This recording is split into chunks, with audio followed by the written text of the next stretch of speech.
Dostlar sizlere Jetour X70 240 modelini 235 milyon so'mga qo'yib beramiz dostlar. Zo'r baho, bu narxdan foydalanib qolmasanizlar bo'lmaydi. Hech qanday aybi yo'q mashinani benzinda 46 ming kilometr yurib turibdi. Qora svetidan, kraskaları 100% toza. 4 tane balon o'rtacha holatda, 5 ключевой достуp bor mashinada.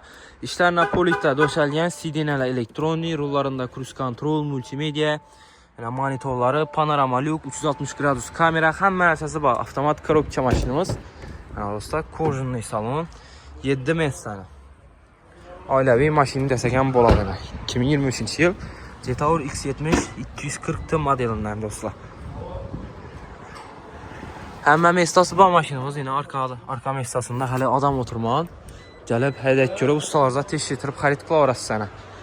Benzinda mashinamiz. Bahosi 235 milyon so'm do'stlar.